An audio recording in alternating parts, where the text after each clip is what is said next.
Hello and welcome, dear students. Our today's topic is the development of flower as a modified shoot. Generally, every plant, after going through a period of vegetative growth and in response to environmental cues, start producing flowers, either singly or in aggregation called inflorescence. A flower is defined as a determinate modified vegetative shoot meant for sexual reproduction. A typical flower has following four parts: calyx, corolla, androecium and gynoecium. The calyx forms the outermost wall in the flower. Its component parts are called as sepals, which are generally green in color. Calyx is meant to give protection to the inner parts of the flower when the flower is in bad condition. Corolla is the next wall towards the apex and is composed of units called petals. Petals are thin, soft and brightly colored and help to attract the pollinators. Inner to the corolla is the male reproductive part of the flower called androecium, which is formed of one to many stamens, each consisting of a stalk called filament and an anther at its tip. The fourth and innermost whorl is called gynoecium, which represents the female part of the flower. It consists of carpels either fused or free from each other. Each carpel has an ovary at its base, a long style and a stigma at the tip. Morphologically, a flower is a modified stem tip with compressed internodes bearing structures that are highly modified leaves. In essence, a flower develops on a modified shoot or axis from a determinate apical meristem. Plants grow through the continuous action of these meristems. During vegetative development, the shoot apical meristem produces leaves and axillary buds on its flanks, and upon perceiving the appropriate environmental cues, the shoot apical meristem gets converted to a reproductively determined inflorescence meristem. Flowering is one of the most intensively studied processes in the development of plants. Flower develops from florally determined meristems. These small portions of cells proliferate to form the floral organs, including the sterile outer organs called sepals and petals, and the inner reproductive organs called stamens and carpels. Flower transition or phase change. The transition to flowering is one of the major phase change during the life cycle of a plant. The transition must take place at a time that is favorable for fertilization and the formation of seeds, hence ensuring maximal reproductive success. To meet these needs, a plant is able to interpret important endogenous and environmental signals. Plants growing in different regions of the globe are exposed to different climatic conditions and different day lengths. In fact, they are adapted to these conditions in such a way that they exhibit alternate vegetative and flowering cycles. It means that plants respond and behave by the interaction of their inherent genetic potentiality and the environmental conditions accordingly. Plants have inbuilt all the needed signal transduction pathways to respond to environmental signals. Internal developmental changes allow plants to obtain competence to respond to external and or internal signals that trigger flower formation. Now let us analyze signals that indicate the time to flower for a plant. Shoot apical meristem has undifferentiated central dome of progenitor cells covered by a layer of epidermal cells. Signals have to come from different modes and methods to convert such potent cells to go through the developmental programs. Signals are varied such as sunlight intensity, sunlight duration, temperature and organic chemicals such as gibberellins and sucrose. Most of the environmental signals impinge on leaves and resultant downstream products have to be translocated to the same. This means that the site of perception and the site of response are separated in time and space. These signals determine whether the shoot apical meristem will produce vegetative or reproductive structures. The signals that promote or inhibit flowering can move from roots, cotyledons or leaves to the shoot apex. Once the signal is received, the shoot meristem competence determines whether the plant will respond to the signal or not. Discovery and nature of these flowering signals. In producing flowers, different kinds of plants behave differently in response to different seasons of the year. These seasonal responses in plants were studied in detail by Gassner and Garner. They studied the behavior of plants in flowering in response to temperature and length of the daylight. The temperature treatment is popularly known as vernalization, and the difference in length of the day and night in 24 hours day cycle is called photoperiodism. Vernalization. Many biennial plants and winter crops such as winter wheat require a cold period to flower. An exposure to cold that stimulates flowering is called vernalization. Different plants have different requirements for vernalization temperatures and periods. The site for the cold treatment perception in plants is shoot apical meristem. A shoot apical meristem grafted from an unvernalized plant onto one that has received cold treatment will not flower, while a shoot apical meristem grafted from a vernalized plant onto an unvernalized plant will flower. Photoperiodism.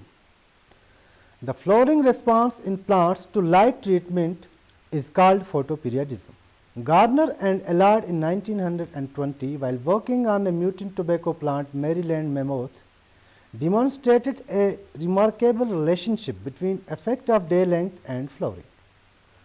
They observed that the mutant plant flowered only in short durations of the day and failed to produce flowers in long day durations.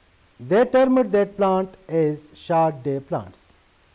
Based on the response to different photoperiods, most of the plants are broadly grouped into three classes as short day plants, long day plants and day neutral plants. The response of a plant to the minimum duration of light period or the dark period that ultimately determines whether the plant has to continue vegetative growth or to produce flowers is called critical day period. Finer analysis of the active part of light spectrum in flower induction reveals that the red light at 660 nanometer and far red light at 730 nanometer of wavelength are most effective in inducing or inhibiting flower initiation. Role of phytochromes in flower induction. The effectiveness of red light and far red light in inducing or inhibiting the induction of flowers strongly suggests the presence of some substance that could absorb light in the said wavelengths. By absorbing the light at particular wavelength, the said substance probably undergo excitation of chromophore and the protein bound with it undergoes conformational change. This protein complex induces signal transducing activities leading to flower induction. Search for such a compound in plants resulted in the discovery of a blue-yellow colored pigment called phytochrome. This complex gets excited with the absorption of light. At red wavelengths, its protein gets activated and acts as an aspartate kinase, and it autophosphorylates itself. The pure form of phytochrome is made up of two components. One is a protein and the other is a chromophoric component and is yellow or blue in color. Now we discuss mechanism of flower development. In 1790, Goethe proposed that floral organs represent modified leaves. This idea of a common underlying mechanism has been substantially reinforced by recent findings showing that the action of a floral meristem in forming floral organs has considerable similarity to that of a shoot apical meristem in producing leaves. Nonetheless, it is also clear that there are a number of gene products operating specifically during flower development. In many cases, these products interfere with the ground state lateral organ producing machinery and modify these processes to give rise to floral tissues.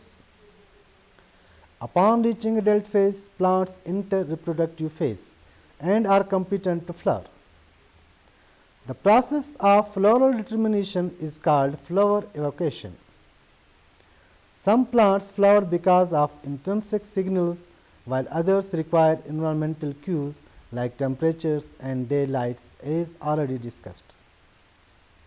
Some plants have an absolute requirements for an environmental stimulus, while others respond to an environmental stimulus but will eventually flower without one as well.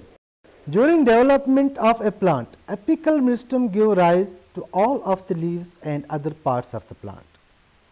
The plant will maintain its vegetative growth pattern until the apical meristem undergoes a change. This change actually alters the identity of the meristem from a vegetative to an inflorescence meristem. The inflorescence meristem produces small leaves before it next produces floral meristem. It is the floral meristem from which the flower develops. The floral meristem undergoes a series of developmental changes that eventually give rise to the four basic structures of the flower, that is sepals, petals, stamens and carpels. Each of these structures is derived sequentially from a whorl that develops from the floral meristem. Floral determination. Determination is the stable commitment of a cell or a group of cells to a developmental pathway and involves the obligation of a vegetative meristem to become a floral meristem. The phenomena has been described and extensively characterized in Nicotiana by McDaniel and colleagues in 1992. In general, a bud is considered to be florally determined if it produces the same number of vegetative nodes prior to flowering, whether it grows in situ, grafted to a new location along the main axis of the stem, or allowed to develop in isolation. Shoot apical meristems become florally determined prior to actual flower development. Establishing the floral meristem. The floral meristem emerges as a lateral outgrowth or bulge on the periphery of the inflorescence meristem. It is at this stage that some of the first marks of floral specific gene expressions can be detected. Once the floral meristem is established, it undergoes a stereotypical pattern of growth through a series of well-defined stages. Landmark stages include the first morphological appearance of an outgrowth on the flanks of inflorescence meristem. Now, changes in shoot apical meristem. Flowers exist in a variety of arrangements on the plants, but basically they can be considered as occurring singly or clustered in inflorescence. When they occur singly, the flowers usually arise by the conversion of a vegetative shoot apical meristem into a flower meristem. In the case of inflorescences, the vegetative shoot apical meristem is converted to an inflorescence meristem, and then flowers meristem can arise directly on the inflorescence with no preceding vegetative period. Thus, these meristems go through a number of changes to become floral meristems. Cytomorphological changes in shoot apical meristem. Despite the developmental differences between single flowers and inflorescences, the changes in shoot apical meristem from vegetative to floral are remarkably similar. One of the earliest events in the transition from vegetative to floral is an increase in mitotic activity, particularly in the central zone. The distinction between the central zone and the peripheral zone is lost as mitotic activity becomes uniformly high. Associated with the increase in mitotic activity is an increase in meristem size and usually a change in shape. Phyllotaxy changes. Commonly, the phyllotaxy becomes whorl, that is, more than two primordia are initiated at the same node. Sometimes the first set of organs, that is sepals, initiate sequentially, but in subsequent sets of organs, that is petals and stamens, organs of a whorl initiate simultaneously. In maize, the meristems shift from alternate to spiral phyllotaxy as it assumes inflorescence identity. Internodes elongation is minimal in flowers, resulting in the compact arrangement of organs. Organ initiation. The general sequence of events in a floral meristem is that the meristem initiates sepal primordia either sequentially or simultaneously. Then petal primordia are initiated usually simultaneously in positions that alternate with the sepals. Stamen primordia arise shortly after or simultaneously with the petals and in alternate positions to them. Finally, the carpel initiate in the center of the meristem to give rise to a pistil. As the different organs initiate, the meristems gets progressively smaller. After the carpels initiate, from the center the meristem is used up. Now we talk about different stages in the flower development. Flower development for convenience has been divided into 12 stages using a series of landmark events. Stage 1 begins with the initiation of a floral buttress on the flanks of the apical meristem. Stage 2 commences when the flower primordium becomes separate from the meristem. In stage 3, sepal primordia then arise and grow to overlie the primordium. In the fourth stage, petal and stamen primordia appear. In stage 5, they are soon enclosed by the sepals. During stage 6, petal primordia grow slowly, whereas stamen primordia enlarge more rapidly, and also carpel starts emerging. Stage 7 begins when the medial stamens become stalked. These soon develop locules in stage 8. A long stage 9 then commences with the petal primordia becoming stalked. During this stage, all organs lengthen rapidly. This includes the gynoecium, which started growth as an open-ended tube during stage 6. When the petals reach the length of the lateral stamens, stage 10 begins. Stigmatic papillae appear soon after in stage 11 and in the petals rapidly reach the height of the medial stamens in stage 12. This final stage ends when the 1 millimeter long bud is formed and start opening.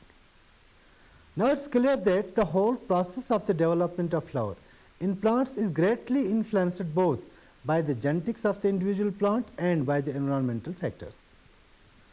The interaction of these factors affect a series of molecular and biochemical processes leading to the transition of the plant from vegetative to reproductive development. Let us analyze genetic control of flower development. For the thousands of years, people have pondered the mysteries of flower development and how these flowers ultimately give rise to fruits. Recent studies have begun to unravel these long-standing mysteries, leading to a detailed understanding of how a handful of genes interact to dictate the production of flowers and fruits. Extensive genetic analysis has led to the identification of several key regulatory genes of this important process.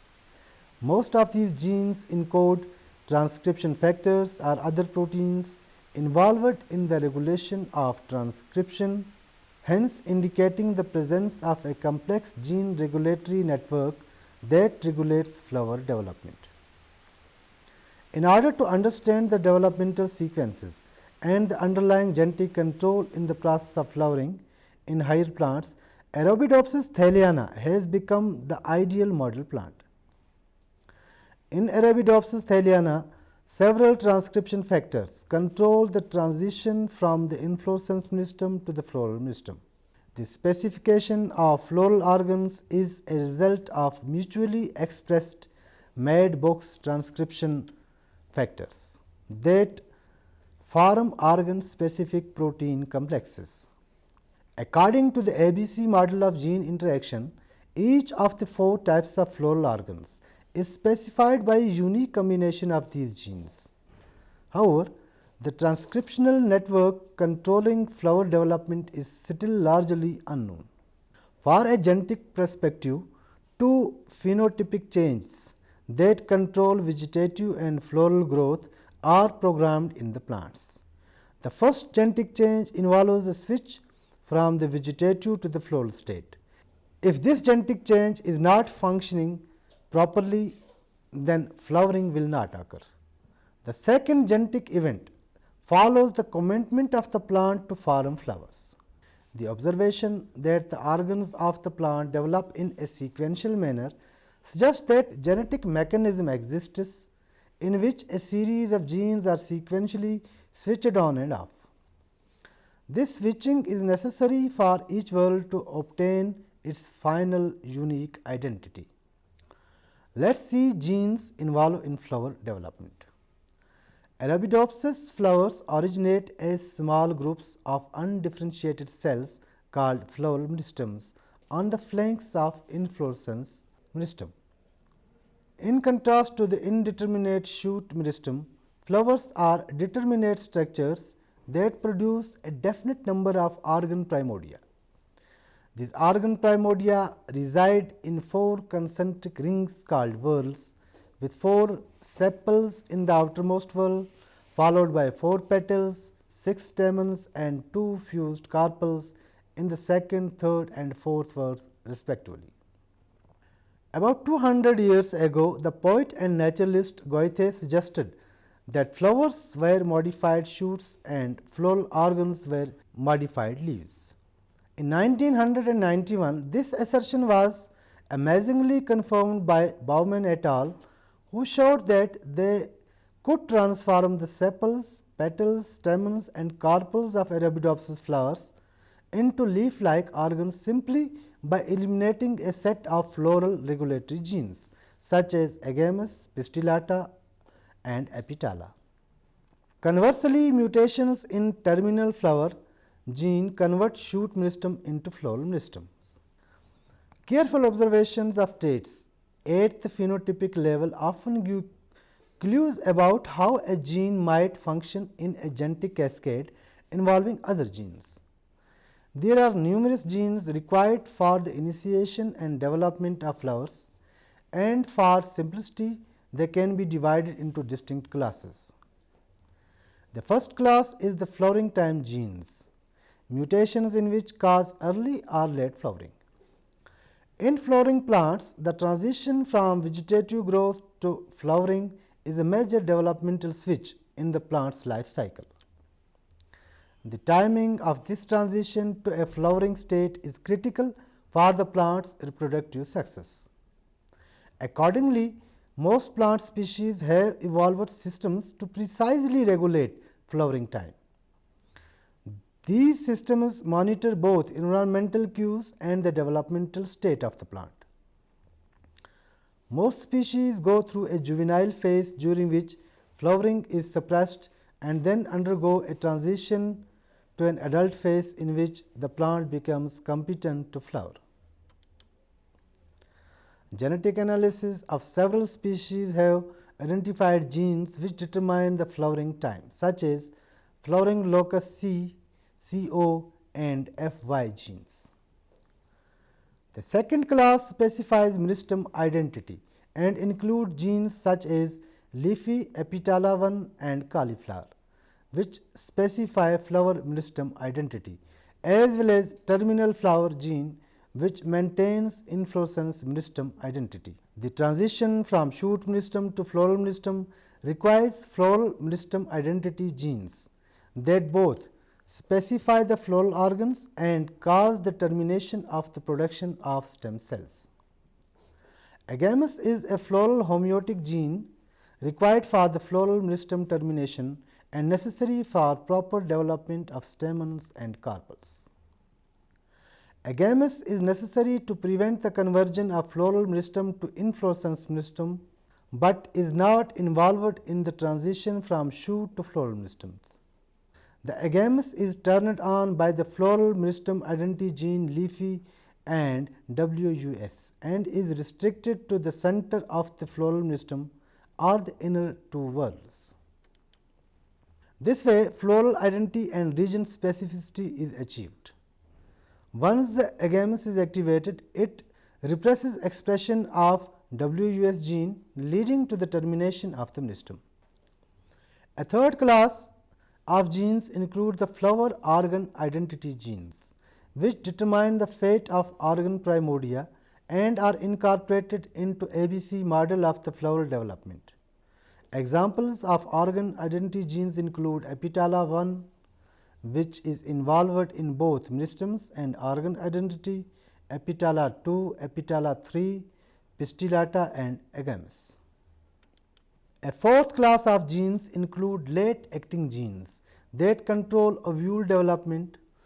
Extensive genetic and recent molecular studies have begun to uncover the complex array of interactions among genes in this class. Genes define the commitment of flowering. As the Mendelian and molecular genetics of Arabidopsis flower development has been extensively analyzed, it has been observed by the development of series of mutants in Arabidopsis that the leafy gene is necessary for the conversion of the inflorescence meristome to a floral meristome. Similar results have been observed of Floricala gene in Antirrhinium, and has been observed that the two genes also function in the commitment of floral meristome development. Floral organ identity and ABC model. Arabidopsis and Antirrhinium are valuable model systems for identifying flowering genes and underlying their interactions. The three flowering pathways, that is photoperiodic, vernalization and autonomous pathway discussed earlier, lead to an adult meristome becoming a floral meristome by either activating or repressing the inhibition of floral meristome identity genes. These genes establish the meristome as a floral meristome. Then they turn on floral organ identity genes. The floral organ identity genes then define four concentric whorls, that sepals, petals, stamens and carpels. A model properly known as ABC model of floral organ identity was proposed by Meyerowitz and Cohen. Attempts to explain the interactions of the different genes that control the process of floral organ identity. The genes are categorized on the basis of their involvement in one of the three activities, A, B and C. The gene A controls sepal and petal development, gene B involved in petal and stamen development, and gene C is involved with the development of stamens and carpels. The genes responsible for the activity A are designated as epitala 2 and epitala 1. The mutation in these genes result in the development of carpels in the first flower and stamens in the second whorl. The activity B is governed by the genes epitala 3 and pistillata, whose mutation results in the development of sepals in whorl 2 rather than petals and development of carpels in whorl 3 rather than stamens. Finally, activity C is defined by the gene agames, the mutation of which results in the formation of petal in the third whorl rather than stamens. It has been concluded from the experiment that floral organ development identity is governed by these genes and their mutations repress the expression of each other, resulting in the inverse phenotypes. This concludes our today's lecture on the topic development of flower as a modified shoot. Dear students, in this lecture we learned about the various aspects of flower development in plants, including the mechanism of shoot apical meristome differentiation, response to environmental signals, and also about the genetic control mechanism operating and regulating the process. I hope that this will help you understand the process of flower development in flowering plants. Thank you very much. Have a good day.